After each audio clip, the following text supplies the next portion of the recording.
আসসালামু আলাইকুম। আলহামদুলিল্লাহ কাঁচা মরিচের সমাহার হয়েছে আমার বাগানে। এই কয়টা গাছ আমি মনে হয় হাফ কিলো রাখছি ডিপে খাইছি। কিন্তু তোমার এবার কাঁচা মরিচ সবচেয়ে বড় গুণ হলো যে অনেক ঝাল। প্রচন্ড ঝাল ঝাল কাঁচা মরিচ।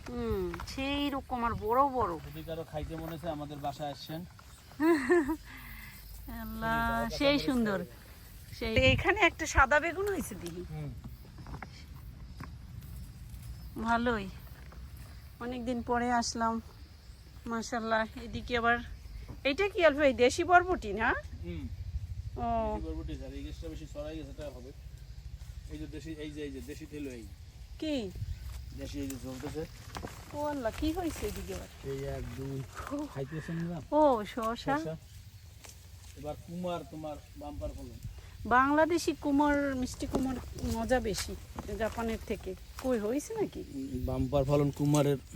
ওই যে কুমার, এইটাই এইটা কাটবা না। এটা সেকাই দেখ। এই তো সেই হেঁচি শাকও আমার হয়ে গেছে মাশাআল্লাহ।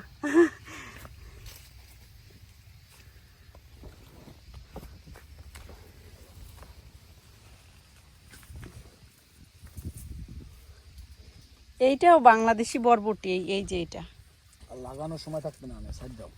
দেখো তুমি মরিচ পাড়াইতেছে সব, সব গাছে খালি মরিচ। দেখি আমি তুলি ধপ ধপ করে। বাগানে আসার সাথে সাথে আজকে ঝাল মরিচের সমাহার তৈরি হয়েছিলেন। এগুলো নিয়ে একটু ডিপে রাখি দিব, আর কি করবো।